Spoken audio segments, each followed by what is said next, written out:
In the Fifth Era, on September 9th, 1349, the end of the world began in the city of Tingen. There was a woman screaming, and it looked like a terrifying monster had burst out of her. Someone tried to fight the monster to defeat it, but unfortunately, the monster killed him and threw him to the ground. Then the monster exploded, which triggered the end of the world. But suddenly, another person appeared, flying through the air, while strange things started happening to him. It seemed that the person who had been fighting the monster had been reincarnated into someone else's body and went back in time to June 28th, 1349. This person had a wound on his head that suddenly started to heal. We learned that his name was Klein when a ghost called him by it, and Klein realized he was alive again. The scene shifts to the house of two people who were killed. Detectives arrived to investigate, and the investigator said these two were Leash and Naya, and they died either by suicide or while practicing black magic, having been sacrificed, which awakened an evil force. Leash and Naya were connected to Klein. We see Klein getting dressed and reading Klein's own diary. It turned out that Klein was an expert in charms and magic. Leash had brought Klein a notebook from the Fourth Era, and they had managed to decode part of it. Klein started reading all the strange incidents recorded there, wondering if any of it was true. What caught his attention was that the notes for June 27th were missing. Then suddenly a note appeared saying that on a certain date the world would end and everyone would die. This shocked Klein, but he dropped everything when he heard his sister's voice after she woke up, trying to hide everything so he wouldn't shock her. Only the gun on the desk was still visible, but Klein managed to hide it just in time. But his sister, Melissa, noticed that something was up and heard the sound of the gun he was trying to hide. When she asked him about the noise, Klein said it was the clock, which had stopped again. His sister gave him a disapproving look and fixed the clock, handing it to him before walking out, which made him feel stupid. After that, Klein noticed his head wound had fully healed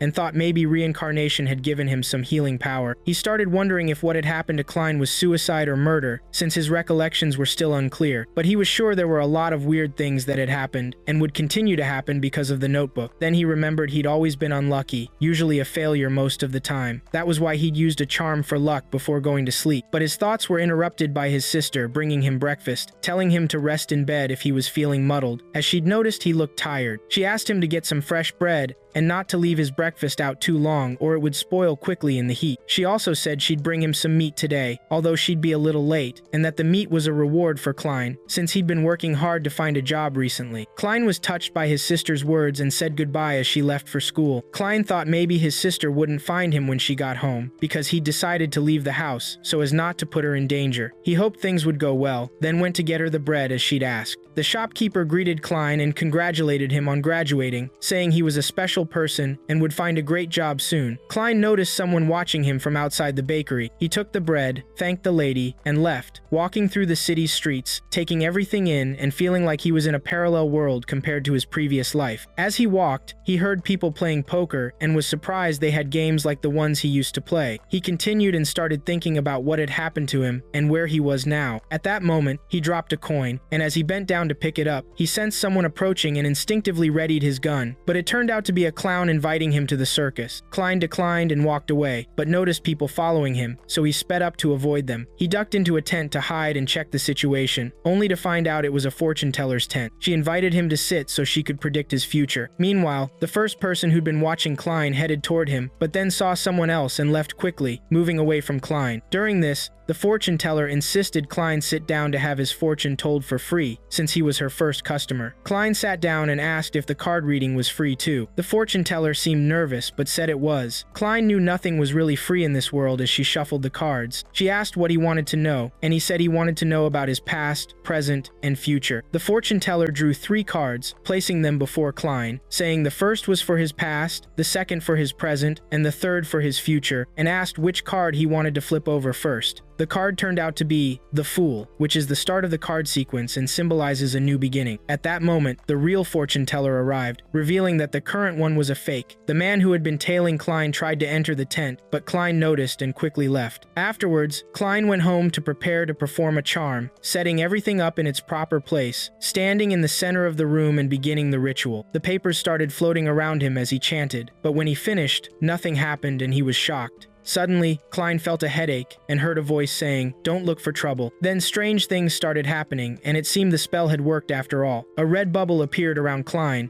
who was screaming from the pain. Suddenly, he found himself floating in a weird place, surrounded by strange red and blue spots. These spots started swirling around him, and suddenly the scene shifted to a strange woman chanting a spell in the name of the Hall family. And we also see a strange man holding a bottle and casting a spell, shocked by something he felt. Then we see that the girl who was performing the ritual teleported into the place where Klein was, along with the man too. It seemed the red spots belonged to the girl and the blue spots to the man. The girl asked Klein where they were, but Klein was shocked and didn't understand what was going on. He even thought he had summoned the man and the girl using his spell. The girl then asked him if he was the owner of this world. After she said that, Klein thought about it, and suddenly a real world formed around them. Klein realized that anything he thought about or they said would happen actually happened, so he tried to use the gray fog, and sure enough, it worked. Klein thought, maybe I really am the master of this world. The man asked, "Who are you, sir? Where are we?" Klein started wondering if he really was Klein or actually Joe Mingrui. He went over, sat on the ruler's chair, and the world finished constructing itself. Then Klein told the man and woman, "You can call me the Fool." The man replied, "Sir Fool, who are you and what will you do now? Because this is considered an attack." The girl then asked, "Have you finished what you set out to do? Can we go home now?" Klein said, "Of course. If you want to and ask me, I'll send you home now." Meanwhile, Klein was trying to figure out who the man and woman were because he couldn't see them clearly. He thought the girl looked like a naive teenager, while the man seemed mature and cautious. The girl was happy, saying she had always dreamed of going on an adventure like this, and asked what she should do to become a Beyonder. Let me tell you what Beyonders are. Beyonders are people who can obtain different supernatural abilities. There are 22 different abilities on the Beyonder tree by drinking special potions we'll learn about later, and climbing the Beyonder ladder, which has 9 sequences. The lower the sequence number, the stronger the person. So sequence 9 is the lowest rank, and sequence 1 is the highest. Back to Klein, who didn't know what Beyonders meant and had never heard the term before. So the fool used his wits and told the girl, "Why don't you let the other person answer your question?" The other person was surprised the fool knew he had the answer and told the girl, "You're from Lowen City, and if you want to become a Beyonder, you first need to go and join the Church of the Evernight Goddess, or some other church. Although some people can never become Beyonders as they don't have the aptitude, Beyonders are real, and they fight the dangers hidden in the dark." The girl said she wanted to become a Beyonder without losing her freedom, as would happen if she joined the church.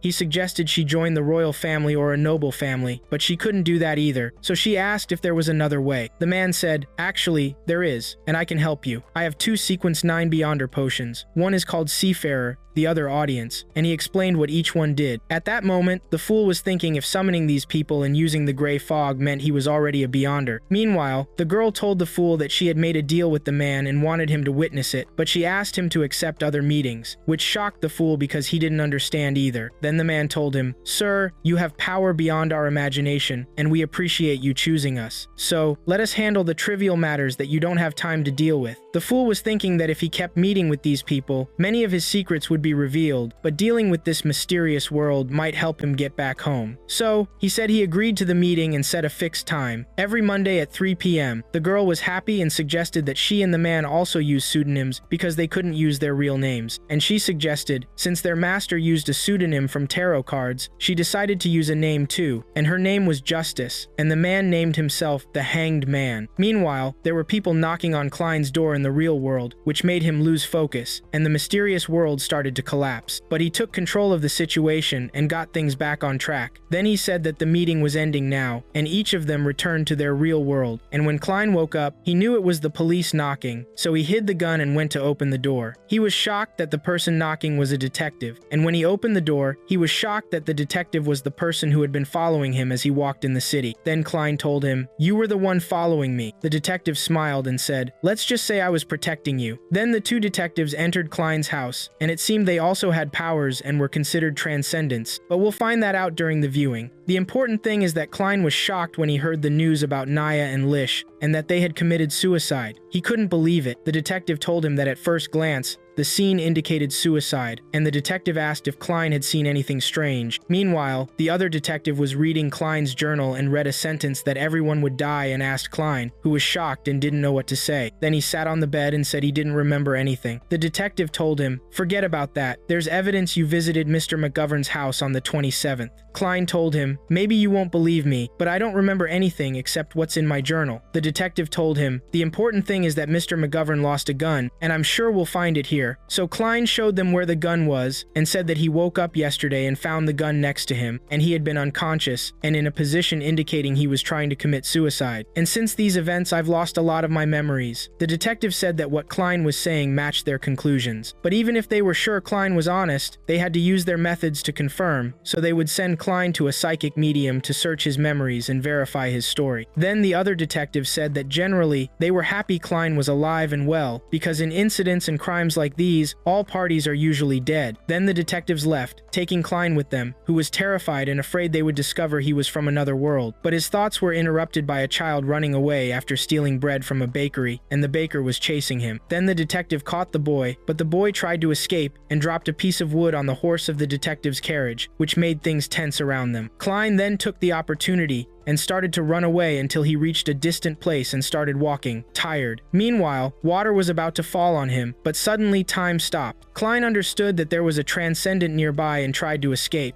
He thought he had escaped when he got into a carriage and asked its driver to move immediately, and when he was sure he was away from the detectives, he asked the carriage driver to stop, but he didn't stop, and it turned out the carriage driver was one of the detectives. Suddenly, Klein woke up from his sleep and thought he was dreaming, but the detective appeared before him again and introduced himself as Nighthawk Dan Smith. Klein was shocked by this person's ability to manipulate his dreams. Dan told him that they were very strong at night. Klein didn't understand why Dan spoke in the plural, and suddenly, the world around them started moving strangely. Then a girl appeared from behind Klein and choked him and asked him to relax, and that she would be gentle with him. Then Klein lost consciousness, and when he woke up, he found himself in a strange place. Then he saw his father and mother, but the girl interrupted him. Klein understood that this girl was the psychic medium and saw his memories. Then the medium appeared and took hold of Klein and asked him about the Antigonus family notebook, but he didn't remember. Then she asked him what he was doing on the day Lish and Naya were killed, so he took out his gun and committed suicide. At that point, he woke up and found the medium telling Dan that Klein was telling the truth. As for the lost memories, they disappeared like the souls of Lish and Naya, and she couldn't track them. She also said she had never seen anything like it before, and asked Dan to be careful because the matter was serious. Then Dan said that since the notebook was still missing, it meant Klein was still in danger, and they weren't his guards and couldn't protect him. Then Dan offered Klein to join them and become one of the Transcendents, which shocked Klein.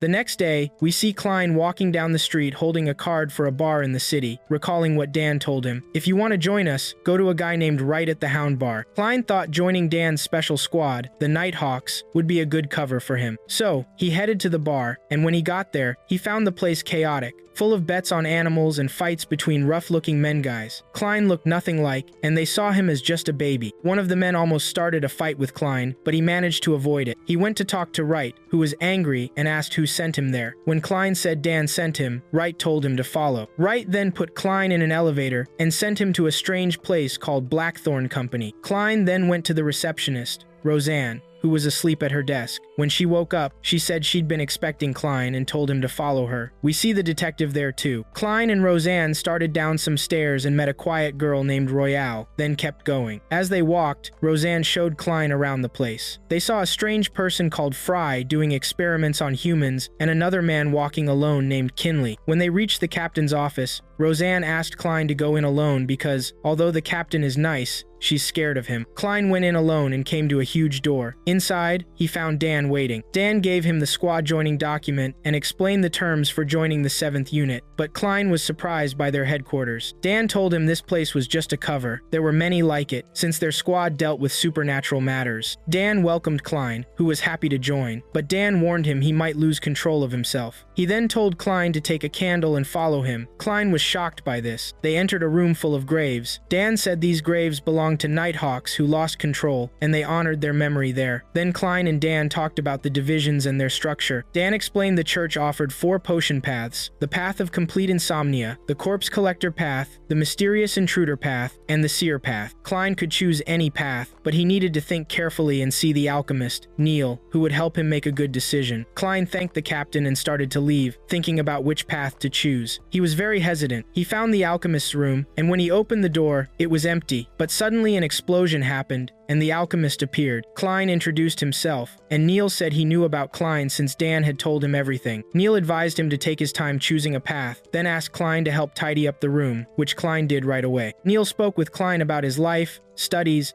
and experience, but Klein acted humbly. Neil told him to start by learning simple things and master them, then he could handle tough things and decode secrets. Neil then took out a notebook belonging to Emperor Roselle, which shocked Klein because most of these journals had disappeared. Neil said that, for 150 years, no one had been able to crack these journals, and legend said whoever could would gain supernatural power. Neil said he'd managed to crack some codes and showed them to Klein, but Klein was shocked to discover they were written in Chinese's mother tongue in his previous life so he could read them easily. He started thinking about the king's life, reading all the secrets, and reacting in his mind, learning a lot from the information. Neil didn't understand why Klein seemed distracted. When Klein tried to say he could crack some of the code, Neil burst out laughing and said Klein had the energy of youth and thought he could do anything, but things were much harder than they seemed. Of course, Klein didn't tell Neil he understood the writing because he was from another world. Klein then decided to take the seer path, like his ancestors in the king's journals. Neil was surprised by this choice and told Klein that once he drank the potion and took this path, there was no turning back. Klein said he was confident in his decision. Neil replied, "Since you've chosen your path, let's start the ritual right now," brought out his tools, and started making the potion. Its ingredients were really strange, and when he finished, it even caused a funny explosion. Neil was shocked by its look and smell, and even doubted if it was drinkable. Neil started joking with Klein, making him a bit embarrassed. But then, Neil told Klein to drink it without hesitation, or it would turn out badly for him. Klein looked at the potion, made his decision, drank it quickly, and felt it start working in his veins. He felt strange sensations. Neil told him that the potion was kicking in, and he should imagine something that exists in this world. Klein succeeded in this. Then Neil asked him to imagine something that didn't exist in this world. As Klein tried this, strange things happened: explosions, the weather changing. Neil kept telling him to hold it together and control himself. Klein kept imagining a rocket from his former life, which was the cause of all this. Neil tried to help as much as possible, and eventually Klein imagined the rocket, standing on it while it flew. Then Klein got lost in thought, finally imagining a spacesuit, causing the whole area around them to collapse. Neil tried to calm things down, and at the end, Klein managed to succeed in the test. This eye color changed, and he became a real seer. Neil congratulated him on his success and said he was a promising young man. Klein could now see Neil's spirit. Neil told him he could now see people's spirits and know everything about them, like their health status, for example. But Klein was shocked when he saw two huge eyes above Neil. Neil told him not to worry, maybe it was just a weather effect, but Klein saw someone fading away in the background. After all that happened, Klein felt exhausted, and Neil advised him not to overuse his power because it would exhaust his spirit and could lead him to hallucinate. He told Klein that Leonard, in the beginning, used his power too much and collapsed on the stairs, so Klein should be careful. Neil showed Klein how to turn his power on and off, telling him to tap twice between his eyebrows. When Klein did this, it worked. His power stopped and his eyes went back to normal. Neil gave Klein some more advice on using his powers differently and told him that was enough for today. But before Klein left, he needed to collect his issued equipment, a handgun and special bullets for killing demons. Neil told him to ask Dan about compensation. Klein was happy about all this. Klein then went to Dan, who gave him advice and told him that with power and distinction comes risk, so he needs to manage things well and not get involved in matters that don't concern him. Dan told him his salary was £3 a week and gave him a whole month's pay in advance, £12. Klein was so happy, telling himself he'd finally overcome poverty. After that, we see Klein bought a staff and new clothes and started wandering around the city. While he was walking, a carriage suddenly stopped beside him, and the person inside ordered him to get in. It turned out the person in the carriage was Leonard. He gave Klein a picture of a boy named Elliot, son of a famous merchant. This boy was kidnapped this morning, and they had to investigate the matter. This made Klein wonder and say that they were only responsible for the Beyonders. He told him they were now undercover at the security company, and the child's father was a regular client of this company. Leonard told him not to worry, it would be easy for a diviner. Then he gave Klein the child's clothes to track him, and indeed, Klein began using his power, and Leonard was impressed that Klein had bought the divining staffs. When Klein's power activated, the moon turned red, and Klein's power began to spread through the divining staffs. Klein could see everything the child had done, but the strange thing was that the eyes Klein had seen before were visible, following Klein every step the child took. Then he started directing the carriage left and right to the child's location until they reached a strange house on Forston Street. When they entered the house, It looked abandoned. Then they went upstairs, and the staffs guided them exactly to the child's location. Then Klein used his eye power and saw the kidnappers and the child. Leonard praised him then, saying, "Well done, this will be over now." But Klein looked tired again and wondered to himself if he was overusing his power. Then Leonard went into the room and broke in with his power. The two kidnappers tried to kill Leonard, but he dodged the bullet and took down the first kidnapper in a flash. Then he started beating the second kidnapper until he also took him down. Meanwhile, a strange feather appeared, and Klein and Leonard felt a dark power. Because of this, Klein stepped back. Indeed, the two kidnappers turned into a strange monster, but Leonard was excited, and the battle began. Leonard wasn't attacking, and the monster couldn't touch Leonard until the monster decided to escape, but Klein noticed him and started following cautiously so they wouldn't be ambushed, until the monster appeared next to Klein, who fired his gun while trembling. Then the monster flew into the sky,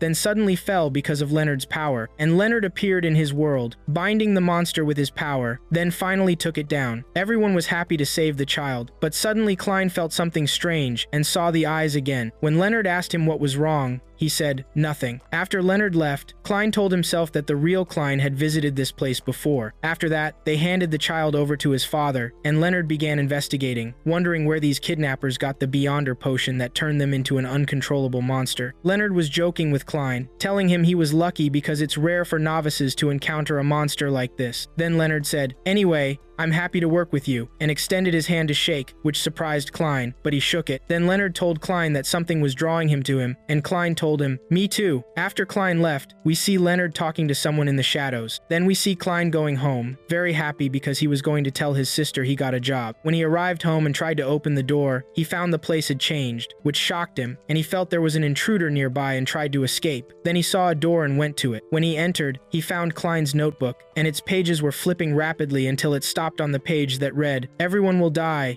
including me." And suddenly, the fool's paper appeared and changed the entire place. Then Klein woke up startled. He thought to himself and said he felt that the house opposite the kidnapping site contained evidence related to the Antigonus family's diary. After that, we see someone wandering around the city until he reached the intended address. When he arrived at the house, the door opened by itself, and it turned out to be Klein's house. And it seemed this person was Klein's brother, named Benson. He couldn't believe they would live in a house like this, which made him emotional and cry. Then they sat at the dining table, and Klein was the one preparing the food this time. Klein's sister and brother were surprised by the delicious smell of the food, so much so that his sister asked him if it was truly the first time Klein had cooked. When Klein's sister tasted the food, she was amazed by it. Then Benson gave Klein a gift, which was a luxurious suit, making Klein say that this gift was expensive. His sister told him that Benson had been saving money for it for a while. When Klein put on the suit, they were impressed by it because it fit him well. Klein was happy and thanked his sister and brother. Then he remembered his parents for a moment, and his brother told him that they were family and there was no need to thank them, and they were all happy. After that, we see the person who was watching Klein being tortured by Dan. He managed to find out the location of the Antigonus family diaries, and from the seal on his neck, they knew he belonged to the Secret Order, the group responsible for leaking the Antigonus family diaries. Leonard then said it's no surprise this person was watching Klein, and if the Order wants something, they won't let it go easily. So Dan decided they needed to find the diaries as fast as possible before the Secret Order does. Then Dan's assistant came and told him Klein found evidence related to the diary. We see Klein going to a place where his princes were dead, and he couldn't handle it, but Commander Dan helped him. Leonard found a message saying, "You have come here and taken the diary," but while searching, they didn't find the diary. They also learned that the son of the deceased had disappeared, so Leonard took a picture of that person and gave it to Klein, who used his staff and power to locate him. When Klein started using his power, the staff began moving strangely and almost hit him, but Dan stopped it, saying some powerful force was involved to prevent them from finding Piper, the son. So Dan decided to ask the Knights Templar for help, because they have many ways to find someone. After that, they moved to a strange place and were given the Topaz Pendulum, a tool that amplifies communication among spirits, which would help Klein a lot in his mission today. We learned the Knights Templar allowed the use of a dangerous Grade 2 tool to help find Piper, and this tool was brought to the city of Tingen. It's an antique sealed item, rare and used only by the Transcendents. Some of these items have mysterious powers, some have destructive powers. That's why they are kept behind special barriers in different places. By the way, Grade 2 means it's a dangerous tool. Then the team members arrived with the tool. Dan introduced Klein to the other Nighthawks members. First Harson,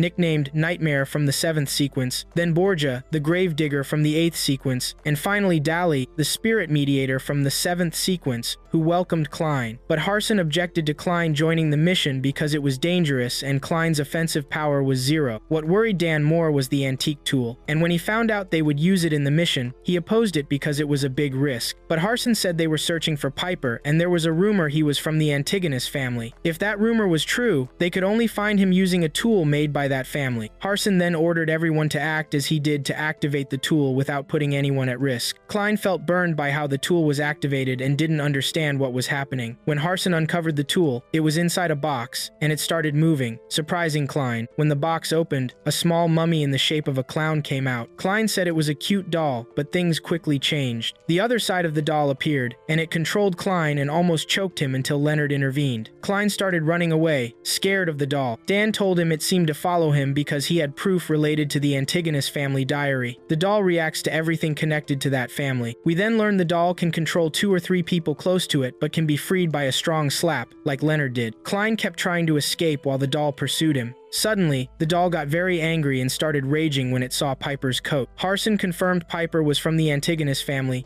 and ordered them to start tracking him immediately. The Nighthawks team were roaming the city, moving with the antique tool, and Klein felt embarrassed, but Leonard woke him up telling him he could stop now. The team then rode carts to search. The scene changes to a strange person using dark magic to perform a ritual, using Piper and the diaries, with Piper being the sacrifice. Then a strange figure with a clown-like face says he arrived late and the diaries were absorbed, but he heard the sound of Nighthawks' carts and thought it was a chance to turn the tide. When the Nighthawks arrived where Piper was, Klein doubted the doll's power, but Dan interrupted and told him to focus on his task. Klein used the pendulum and said something very dangerous was in the warehouse. The doors opened, and a red wind covered the place, frightening the horses. It seemed Piper had turned into a violent beast. The Nighthawks prepared to take down Piper, who had gone wild after seeing the antique tool. Dan told Klein to take care of himself and not intervene, and the others started attacking Piper. They all coordinated their attack, surrounding Piper from all sides, and were close to defeating him. But suddenly there was an explosion that changed everything, and Piper regained control of himself. Dan realized they weren't facing a normal beast, but a walking corpse. The Nighthawks kept attacking, and Dali tried to find the beast's weak point. Dan was amazed by the beast's power, and said their attacks were becoming limited because Piper was merging with the diary. Dali said she found a weak spot and asked everyone to control the beast for 3 seconds. The team did that while Dan and the others launched very strong, crazy attacks until they managed to restrain the beast. But then everything flipped when Klein felt something strange. The diary inside Piper's body lit up red, and suddenly a destructive blast exploded, seriously injuring Dan and Leonard. Harson tried to contain the attack, but it turned out the tool was the target. Harson attacked again, hitting the beast with his sword, but the attack wasn't enough. The beast countered and threw Harson away. Dan struggled to handle things with his serious injuries. At that moment, Klein stepped in and used a tool to hypnotize the beast, managing to succeed. Dali took the chance to execute the final attack and finally defeated the beast completely. After that, Dan worried about Dali and went to check on her, giving her treatment. Meanwhile, Klein heard a strange sound and followed it to find a strange diary. Then the clown-faced person appeared, tried to attack Klein, but Dan attacked him, revealing he was using a shadow clone. The person started to flee. The Nighthawks' goal was to secure the diary and the antique tool, and they began trying to catch this person. Klein remembered he was the same person he saw earlier at the circus.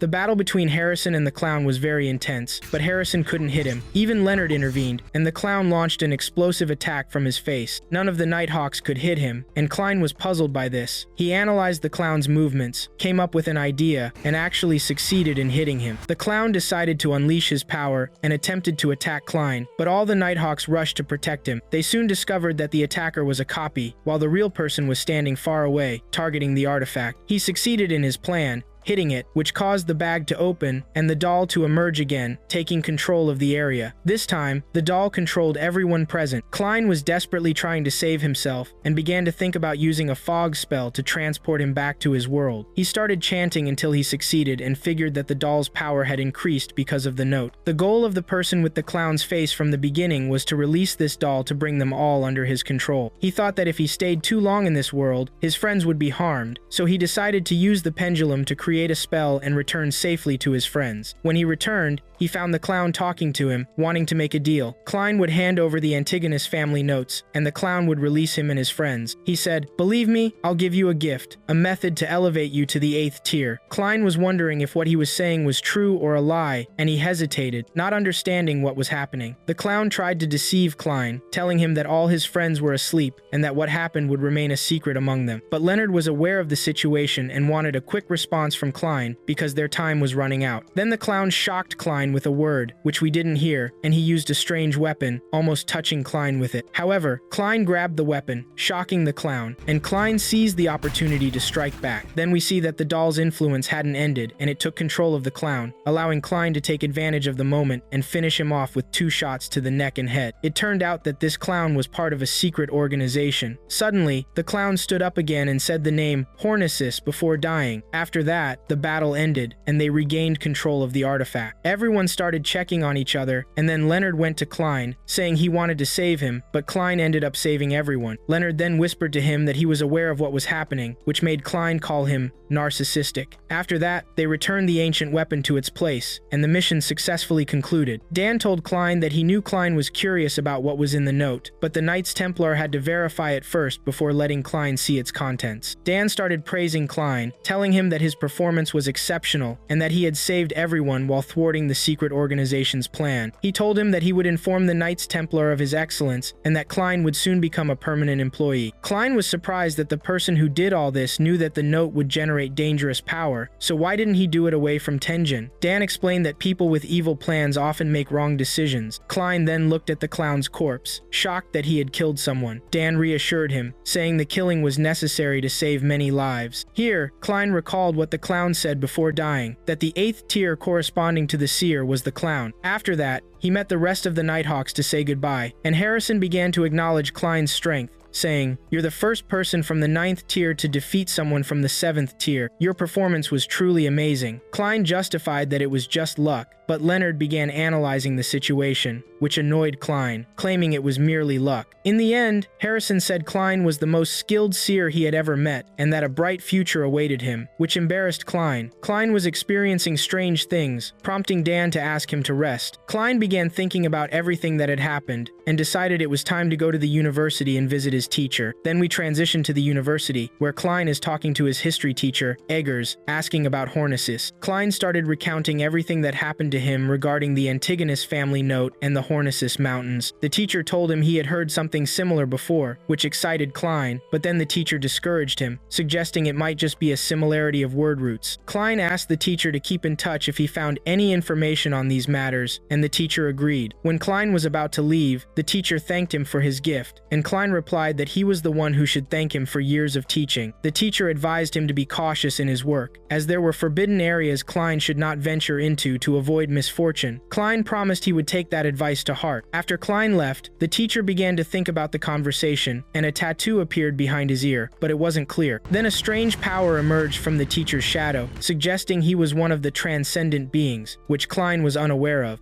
On a dark night, there was a mysterious man torturing his servant for failing to retrieve and decode the Antigonids family ledger. The servant had disappointed his master from the Aurora group and was about to face death because of this humiliation. Desperately, the servant pleaded for his life, explaining that the ledger, whenever they took it, appeared ordinary due to protective magic, which is why several people had been used as sacrifices to decode it, but they all perished, and the code fell into the hands of the Nighthawks team. Because of this, his master decided to cut out the servant's tongue and was about to end his life. The servant begged that one of the sacrificed, Clean, was still alive and could help them provide what Aurora needed. His master gave him a last chance and let him live, returning to work. Knowing that failure meant being torn apart before he could say a word, Clean made his way to the Nighthawk headquarters, where an old man named Neil taught him ritual magic to enhance his abilities as a seer. Neil warned that someone of Clean's low level would need external help to perform the ritual safely, and should never seek assistance from the dark lest he be drawn into the abyss. Clean watched Neil prepare for the ritual while wondering if the luck-changing ritual was black magic. Neil set up magical boundaries and lit candles with spiritual energy, beginning to chant. Cleen awaited something epic, but his mouth dropped open when the old man asked for help repaying his 30 bet. After Cleen confronted him about this dull request, Neil laughed and took him outside to demonstrate the power of magic. They found a wallet on the ground belonging to a wealthy person. Cleen suspected Neil's intentions, but Neil assured him that ritual magic had always been pure, and there was nothing shady about stealing from a noble. A carriage arrived with the wallet's owner, causing Cleen to wonder how Neil would handle it. However, Neil returned the wallet to its owner and received a 30 pounds reward, shocking Cleen once more. Neil began a lecture with Cleen about trusting magic, explaining that it can be in anything as long as no one is harmed. After that, Cleen thought about Emperor Russell's diaries on how to become a good transgressor by digesting the potion and behaving like the chosen transgressors, but his thoughts were interrupted by a girl named Angelica approaching him with a flyer for the local fortune-telling club. Cleen seized the opportunity, believing she would help him act as a seer. Inside, the fortune-teller Glaukos predicted Cleen's future, stating he wouldn't return to his destination anytime soon, but it was possible in the long run. This gave Cleen hope. When Glaukos began to cough severely, Cleen knocked on his forehead to see his aura and advised him to visit a doctor for an examination of his lungs and eyes. Glaukos asked if Cleen was a doctor, but Cleen revealed he was a seer. While they were signing up, Angelica recalled that their best fortune teller, Vincent, had predicted the emergence of a distinguished seer, piquing Cleen's curiosity, who mentioned he was late because Vincent was about to finish his lecture on vision. She then led him to Vincent's class, where Cleen watched from the doorway, noting that Vincent used white magic and didn't seem suspicious. As the class ended, Cleen noticed Vincent handing a girl a gift. When the girl ran past Cleen, he had a terrible feeling. Ignoring his instinct, he thought he had misjudged the situation and introduced himself to Vincent, sitting down to chat. Vincent read Cleen's fortunes and was shocked by his superior abilities, offering some helpful advice on how he could use family and social gatherings to achieve what he hoped for, leaving Cleen stunned and deep in thought. He got up to thank Vincent for the information provided, but was shocked by the session's price, and happy that Vincent made the session free this time. After taking his leave and returning home, Cleen began working to decode the mysterious advice Vincent had given him and how he could use it to return to his world. He mapped out all the possibilities of using the Grey Mist realm and its inhabitants to return home, and contemplated how he could start acting like a seer to make his dreams a reality. Finally, he decided to direct the ritual toward himself and happily planned to see if it would work. Suddenly, he heard a noise at his door, burned the paper he was drafting, and went to see who it was, only to find a turtle doll made by his sister Melissa, telling Cleen he had been working hard and it was good to relax from time to time, and this doll was meant to help him do that. However, Cleen accidentally offended Melissa when he told her she made a beautiful turtle, revealing that the doll was intended to resemble a human, not a turtle. He then realized it was time to get to work, and Melissa told him to relax when he could, inviting him to a birthday party for a friend on the following Sunday. Cleen remembered the words family and gathering mentioned by Vincent and seized the chance to attend the feast that weekend with his sister. Later, he summoned his own world again and called upon the Hanged Man and his companion, Justice, using his powers as a seer to see their truths. Cleen congratulated Audrey on her success in becoming a Watcher. He then noticed he could see the symbols unique to the three of them, representing their special transgressor class with their own auras. However, their symbols were confusing, having double meanings and being incomplete. He allowed the two to speak freely, and Miss Justice remembered she had 3 questions she wanted to ask them. The first was about the role of the Watcher, and the Hanged Man decided to explain how Watchers remain Watchers forever and have never been in the spotlight, always in the background, quietly observing, and must let go of control and focus on the meaning of the potion. He then went on to explain the key to embodying the potion. Cleen corrected him, mentioning how representation and digestion were the key, shocking the Hanged Man as he absorbed that information and thanked Cleen for the clarification. The girl then asked what would happen if an animal drank the potion, since she had unintentionally allowed her dog to drink some. The Hanged Man said if the dog didn't die immediately or turn into a monster, it likely became a transgressor animal. Finally, she cried out about her father's problems and issues of noble families, and how the Lian government was failing, so Cleen advised her to hold an open exam for all nobles and commoners to bring in skilled people to help strengthen and stabilize the state, surprising them and prompting them to begin thanking him. After that, he informed them that his free advice was a down payment on what he wanted, and when asked about their mission, Cleen told them he wanted them to gather Russell's secret diaries for him, shocking the Hanged Man at how Cleen knew all this information in the first place. Also, Cleen asked them to cast a spell to improve luck directed at him for Sunday, and they agreed to this. Then Miss Justice wanted to know the spell, and when Cleen told them, The Hanged Man was shocked because no one could know that spell. After hearing this spell, this led to them completely submitting to Clean and deciding to treat him with greater respect. Clean then ended the meeting and returned home, thinking that Sunday was his day off so he could deal with any unexpected events that might arise. From his window, he saw Benson and Melissa and wondered if he could act like a fortune teller to slowly reveal to his siblings that he had become a transgressor. After getting ready and happy days passed by peacefully, Sunday finally arrived, and the Morty family dressed in their smart clothes to head to Melissa's friend's party. When they arrived, Clean learned that the friend's sister's name was Selena, the girl he had seen in Vincent's class earlier, but she didn't recognize him, so much so that she was saying he was handsome, and her sister Elizabeth also worked at Vincent's headquarters. Suddenly, he heard the sound of the owl jar in his head conducting the ritual he had been tasked with, but he ignored it and entered the party, which was filled with lively energy. Clean blended in comfortably, and when he went to get some food, Elizabeth appeared and told him not to worry because Selena didn't know his identity as a seer yet. Shortly after, his sister showed up, making him anxious, and she expressed her hope that he would find a wife and a brother, but Elizabeth was still only 16, shocking him with her thinking. The girls then gathered in a room, and Selena held the magic wand Vincent had given her, telling her friends that Vincent designed it specifically so she could perform mirror magic. Clean watched as Selena recited a spell and activated the magic mirror. At that very moment, Clean felt a dangerous aura emanating from the upper room, and on the other side, Vincent was seen emanating an evil aura, saying, "It's time, Clean Morty. It's time for the sacrifice." Clean began to run. When he used his pendulum, he felt a terrible danger lurking nearby. When he arrived, he saw the three girls using the magic mirror to see when they would marry some handsome youths, and suddenly a wild girl appeared in the mirror, shocking Clean and making him realize that the situation was dangerous and that he wouldn't be able to contact his team in time. Clean noticed that it would be difficult to safely pull the girls away from the mirror, and time had already run out for Selena, who seemed afflicted by something. Then Clean remembered he could perform rituals like Neil taught him, and began searching for the supplies needed to perform the ritual, noticing that they were all in the room with the girls. He had to be quick before bodies began to fall. Unfortunately, because of the spell and the mirror, Selena put her friends to sleep, transforming into a monster and wanting to chase Clean, who tried to rush and perform the ritual. He gathered the tools and started chanting, almost succeeding in saving the situation. But Vincent used his power to give Selena some strength, and indeed, Selena stopped Clean before he could finish, starting to drain him of his spiritual power. Vincent began speaking through Selena's body, angrily asking Clean everything he knew and what he discovered regarding the Antigonids family ledger. All Clean could think about was his sister, feeling regretful that he would be the reason Melissa could never grow up. Just as he was about to lose hope, he heard Miss Justice performing her ritual, granting Clean the boost of power he desperately needed, and he freed himself from Selena's power. Vincent then got angry and decided to use his last card, tearing off his arm as a magical sacrifice in a desperate attempt to eliminate Clean, but it was too late. Clean used the rest of his strength to finish his spell, saving Selena and purifying her of the evil power. In the end, he succeeded in vanquishing the evil power with his bullet, severing the connection between Selena and Vincent, restoring Selena to her normal self. Clean vowed to himself never to involve his family in mysterious and unknown matters again. After that, we see Vincent trying to escape before his master could end his life, but his master appeared right before his door and crushed him like a fly. Later, Clean took Dan to the fortune-telling club, telling him that Vincent was the one who gifted Selena the mirror, so he might be part of the Aurora group. When they arrived, they found Vincent's corpse with his arm torn apart, and Clean confirmed that the spells matched those on Selena's mirror. Then Dan used his magical abilities to take a glimpse at the group's evil entity, confronting Dan face to face with a being entirely bound and having a single eye. Meanwhile, Miss Justice woke up in Lion on her birthday, with the servants bringing her clothes to prepare her, and once ready, she was very happy, celebrating with her dog Susie, who was the biggest shock to her when she learned he could now talk like humans due to drinking the potion.